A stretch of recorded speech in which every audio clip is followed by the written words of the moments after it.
Саламатсыздарбы урматтуу мугалимдер.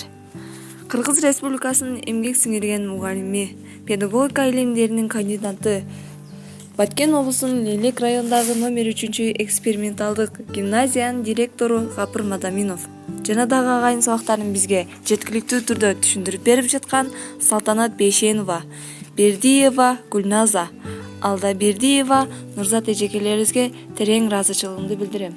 Анда эмесе бүгүнкү тема устаттык өнөрү китебиндеги окуучуларга методикалык усулдук сабак өтүү деген тема боюнча кайтарым байланышка чыккан мен Наркозов Батыров атындагы орто мектебинин башталгыч класс мугалими Рыскол кызы Алмагүл. Окуучуларды ар бир предметти өздөштүрүү методикасына үйрөтүү зарыл. Себеби агайдын эксперимент натыйжасында окуучулар жетелөөгө көнүп калган. Мугалим түшүндүрүп берет, айтып көрсөтүп турат. Ошондо окуучу бир аз окуйт. Ал эми эч кайсы окуучу өз алдынча окуй албайт. Ошол себептүү агай мугалимдерге ар бир класста, ар бир предметтен методикалык сабакты кошумча саат эсебинде өтүүнү сунуштаган. Бул сабакта төмөнкүлөргө маани берилет. Мен алардын керектүүлөрүн сиздерге айтып өтсөм, биринчи, бул предметтин спецификалык өзгөчөлүктөрү. Окуучуларга өзгөчө кайсы сапаттар талап кылынат? Негизги курс, бөлүм темалар, негизги билимдер, негизги көндүм ыкмалар, аларды өздөштүрүү жолдору. Бул сабакты жакшы окуу үчүн эң негизги эмнелерге көңүл буруу керек?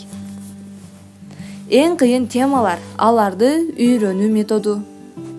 Ар бир сабактын өзгөчө окуу методикасы, карта менен иштөө, маселе мисал иштөө, китеп менен иштөө, сөздүк менен иштөө, топик жаттоо, сочинение, диктант жазуу.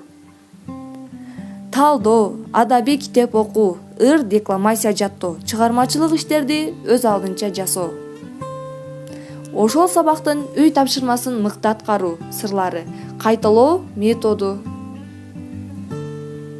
Окууга, түшүнүүгө, сүйлөөгө, оюн кагазга түшүрүүгө үйрөнүү. Жана ошондой эле өткөн класстагы билимдеги проблемаларды түзөтүү, толуктоо методу. Урматтуу мугалимдер, эгер биз агайдын айткандарын эске алып, окуучуларга усулдук сабактарды өтсөк, анда биз берген билимден сөзсүз түрдө жыйынтык чыгат деген ишеничтемин. Көңүл бурганыңыздар үчүн чоң рахмат. Жалпыңыздардын ишиңиздерге ийгилик каалаймын.